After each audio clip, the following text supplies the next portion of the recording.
Hello and good afternoon. My name is Juergen Steinmetz, joining you from livestream.travel and eTurboNews in Honolulu, Hawaii. And with me, as always, is Dr. Peter Tarlow in College Station, Texas. It's a rainy day here in Honolulu because we always talk about the weather. It's really kind of a miserable day today here in Hawaii. So not a good day for the beach. How's it in Texas today? Actually, this was a perfect example of how the weatherman doesn't get it right, because we were told it was going to rain all day today and it was going to be a cold, miserable day. The rain never showed up. Instead, we had beautiful blue skies. It was 73 degrees and a gentle wind. So I think the rain stayed in Hawaii and never got to Texas. So maybe if you guys get bored in the Aloha State, you can come to the Lone Star State. Well, we get bored in many cases. We probably get bored in staying home, but we're not getting bored when it comes to news. Yes. Today, we had a story in Hawaii News Online that 63 deaths were actually overlooked and added to the list today for Corona. And we have the new strain of the Corona. Welcome to Yes. Hawaii. So this world is getting more bizarre, and it's not only Hawaii. Israel closed Tel Aviv airport. Ireland is in level 5 lockdown. So what is next, Peter? Well, one of the things that's next is going on in Mexico. Of course, Mexico had hoped for some level that there might be an increase in its tourism because it was close and a little bit more open. But the virus has impacted Mexico terribly. And right now, hotels are going out of business, both in the Nayarit, throughout the state of Jalisco, the state of Nayarit, which is where Puerto Vallarta is, and the whole Pacific coast.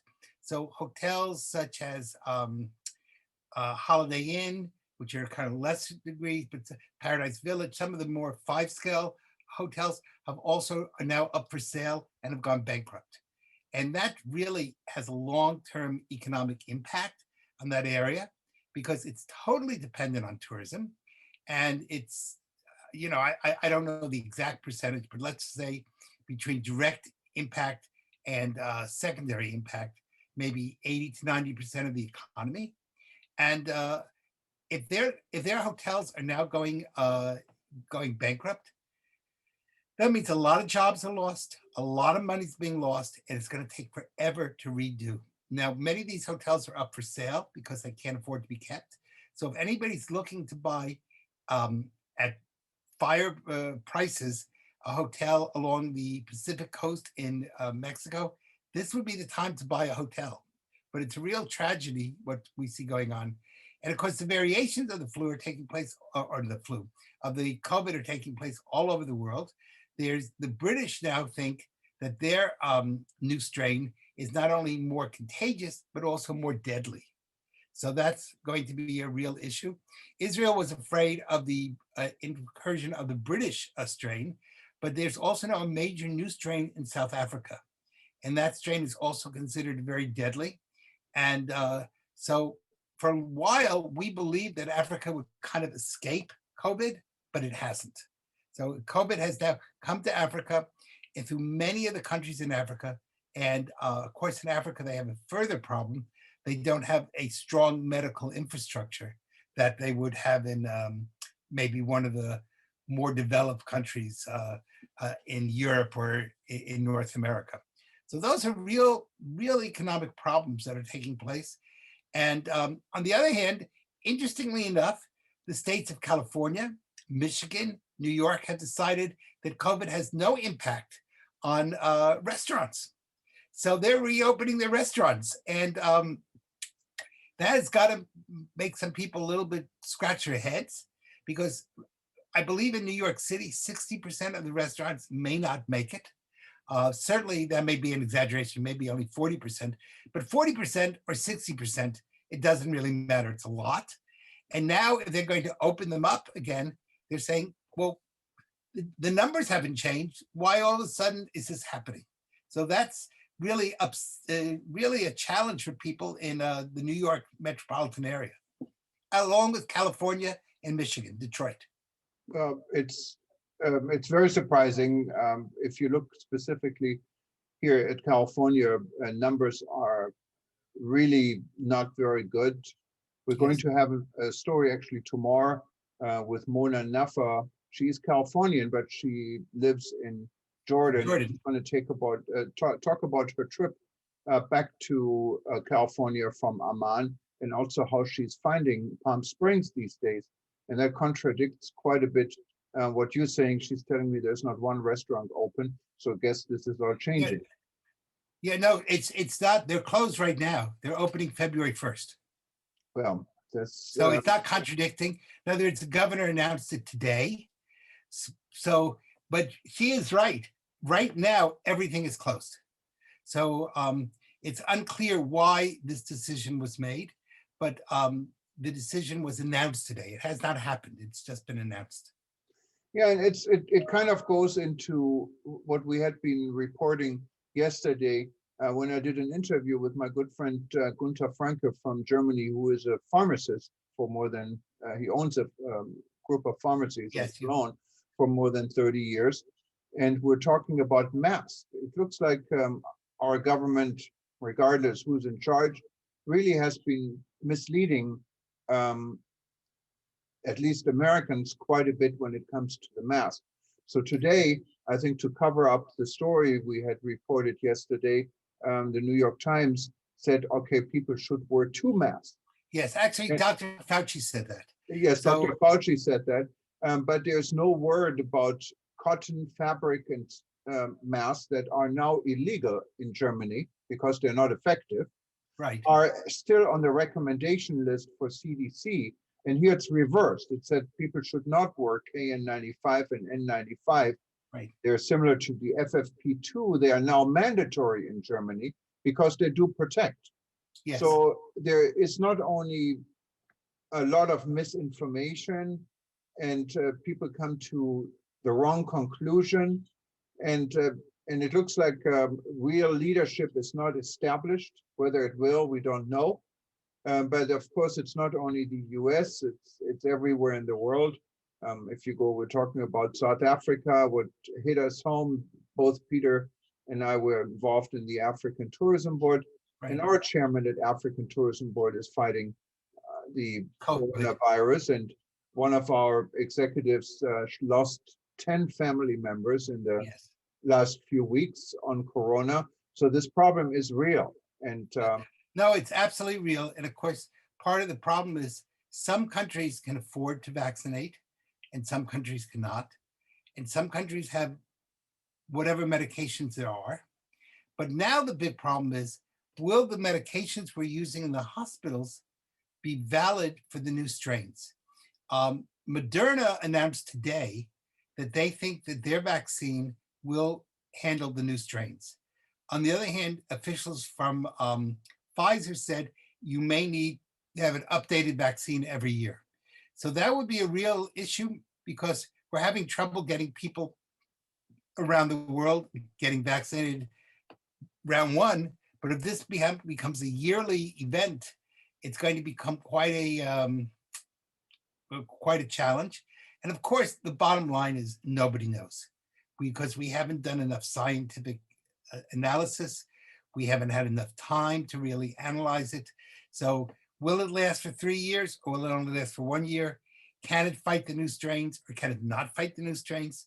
These are questions that are just questions. They don't have really answers yet. And so we're going to have to struggle a lot until we see which way it's going to go. And that's going to impact tourism radically because people are going to be not only afraid to travel, but the other side of that is the economic side. If you're not earning a living or you're worried that your job may close down, are you going to spend money on travel or on vacation?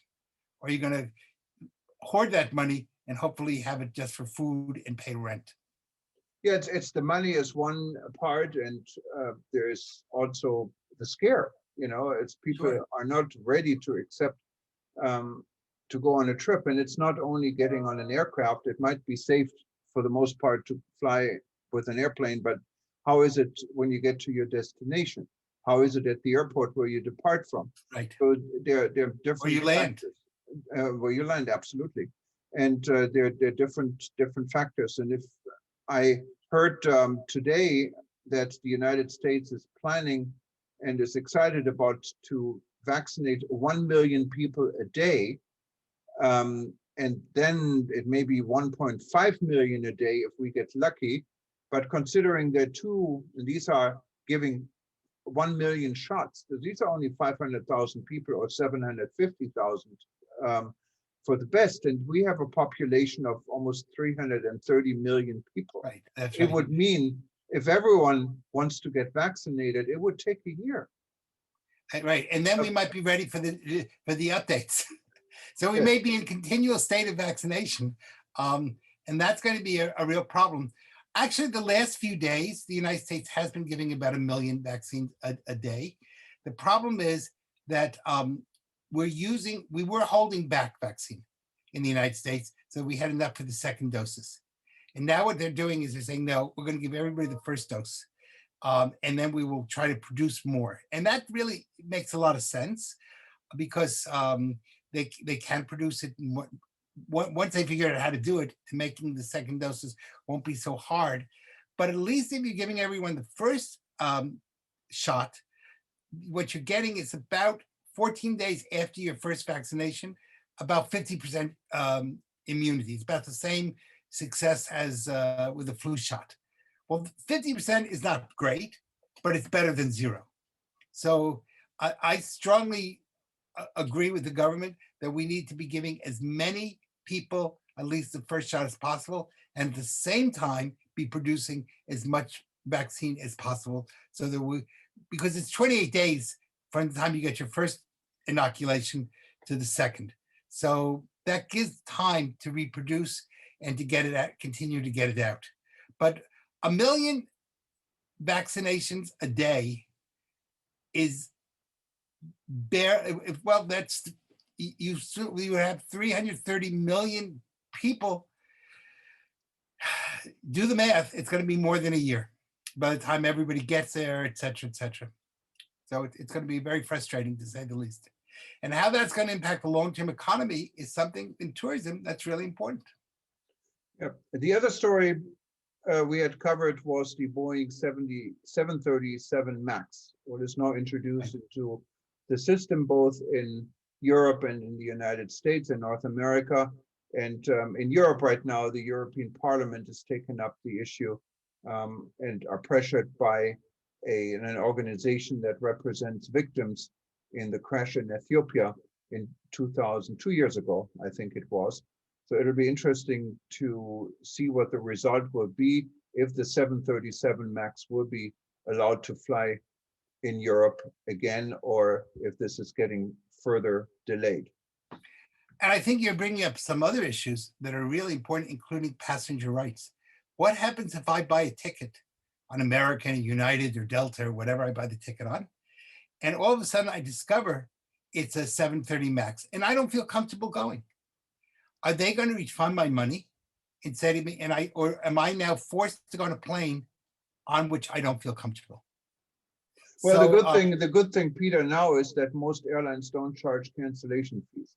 So that has changed dramatically from what it was a year ago. Yeah. So Corona may have a temporary fix, but it's not a permanent fix. No, it's not. And I'm not saying, is it cancellation fees, or is it that you can cancel and rebook without an additional charge? I think it depends on the airline. Yeah. But most airlines go along because you know how it is. If one airline does something, the others will follow, trying to beat.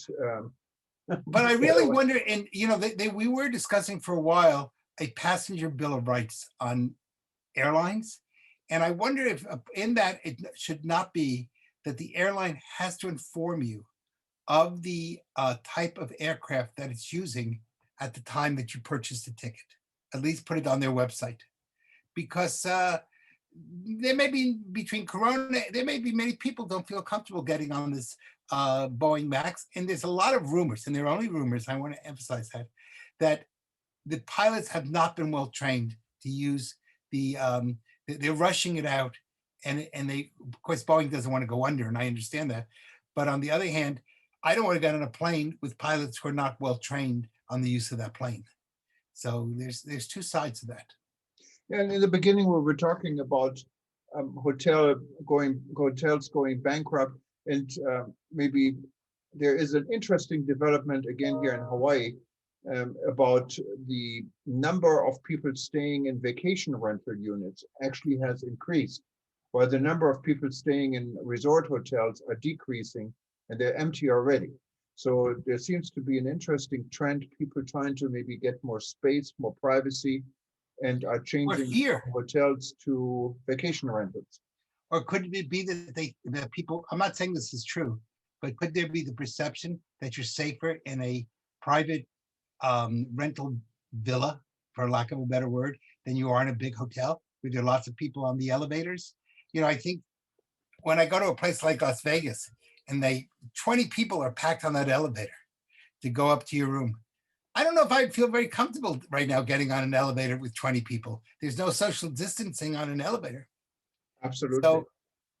So I wonder if that's going to, start to impact the way, you have these high-rise hotels. You can't go up any other way except on an elevator, and they can't have it one elevator per person. So how will people do that? Will people want to get on elevators? Will they have to create new escalators to go up 30 flights?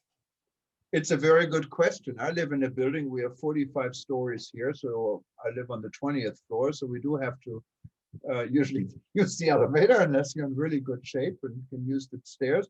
And people, there are not more than 2 people allowed in an elevator. So many times people wait, and also one of our house rules here is if a person feels uncomfortable having anyone else in an elevator, you say so, and then out of the respect for this person, you're right alone. So it's the standard is really you're right alone. So that works in maybe in a home, but what happens, in tourism, time is of the essence, and very few tourists have a lot of patience.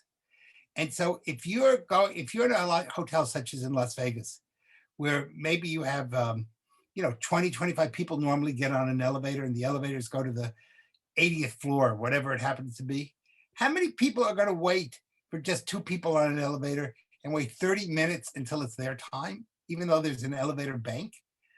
I don't know. I mean, maybe they will, but I find that hard to believe that people are going to want to sit in front of an elevator for 30 minutes until they can get downstairs or upstairs. No, absolutely not. I mean, now the hotels, of course, are empty, and Right. it's not. Now it's easy. It's easy. Right. Well, I think we've hit some really important issues. I know that people want to hear us, can always hear us on livestream.travel.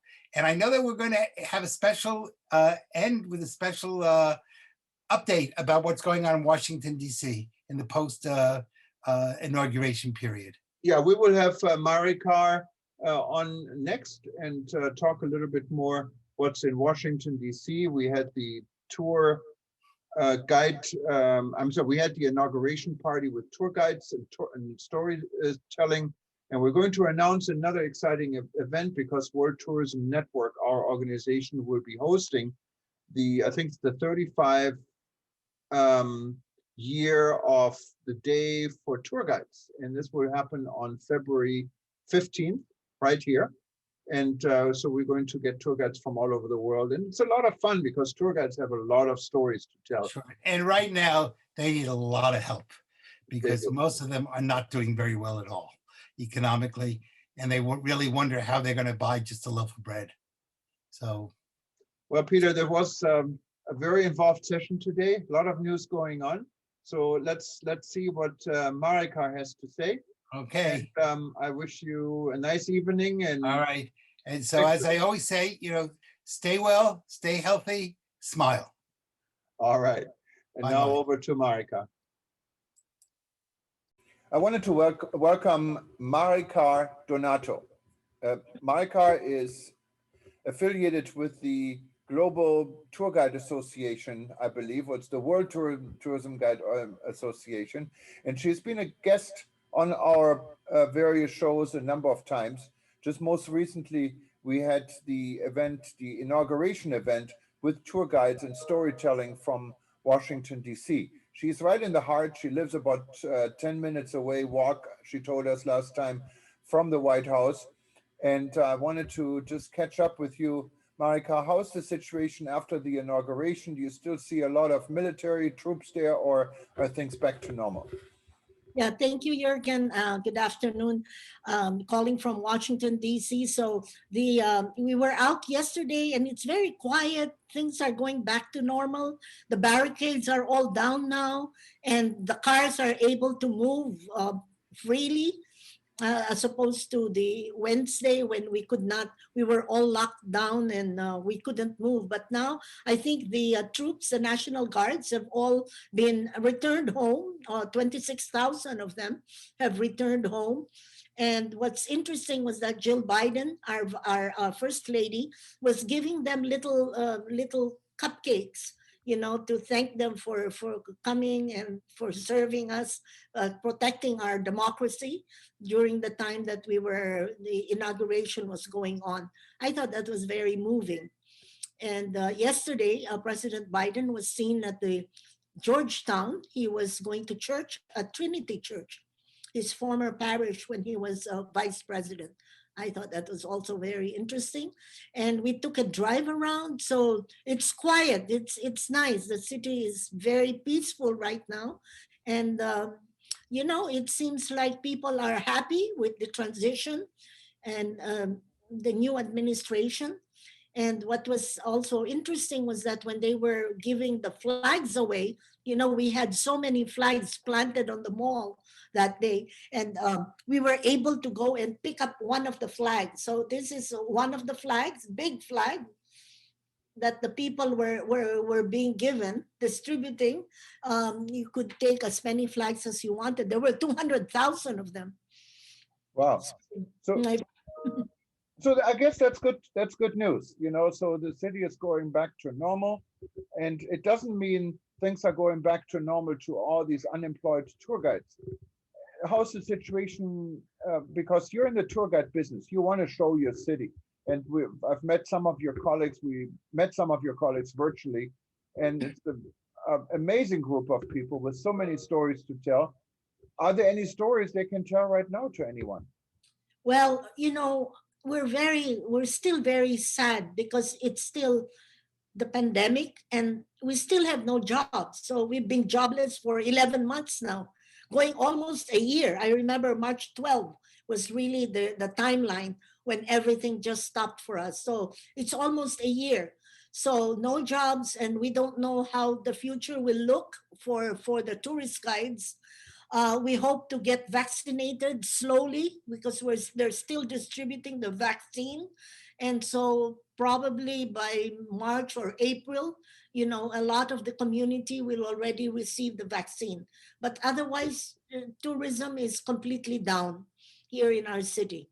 And even though you have a lot of government travel, obviously in Washington D.C., would you think there is a way for the government to hire some of the tour guides to help out with government guests or activities at all?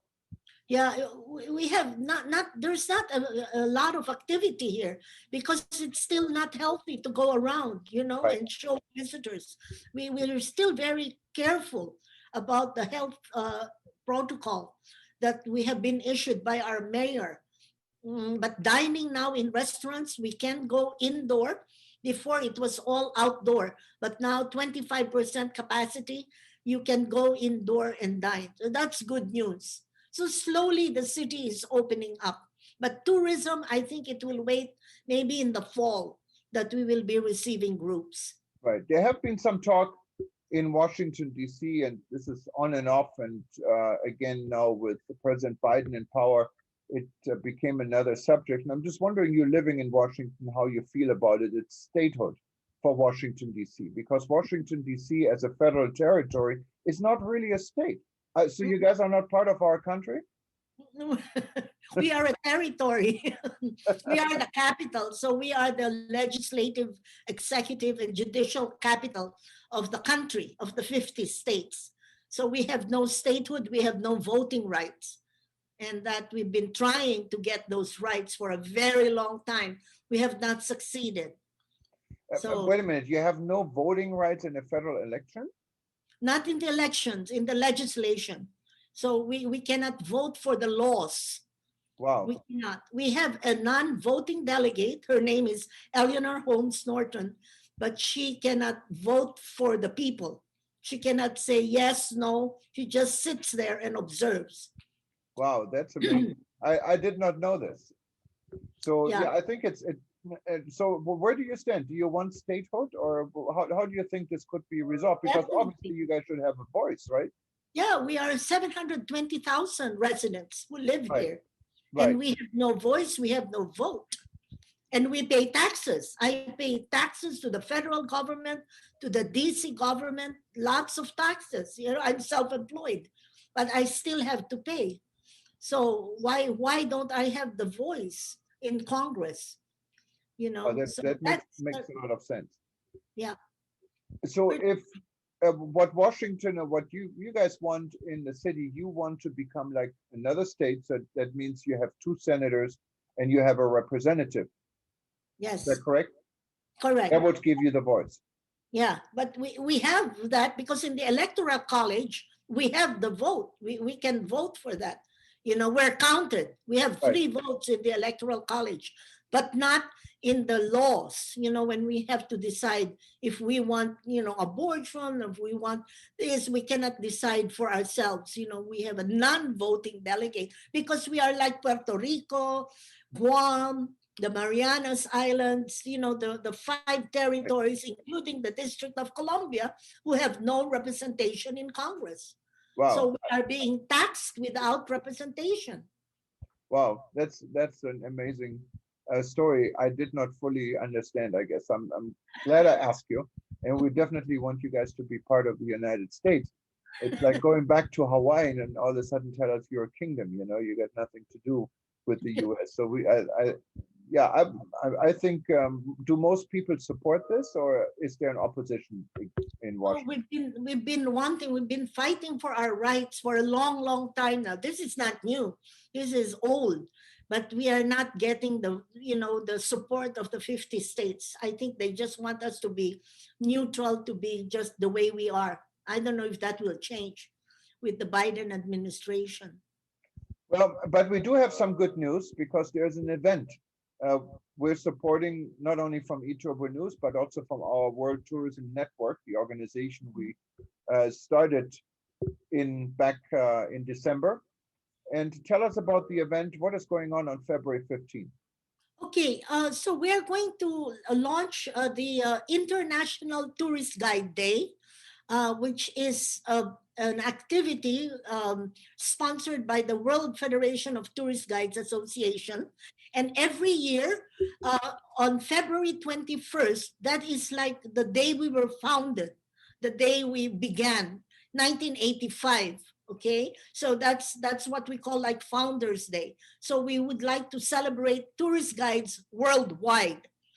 So it's very interesting because the theme for 2021 is tourist guides, contributors to rural tourism through creative storytelling.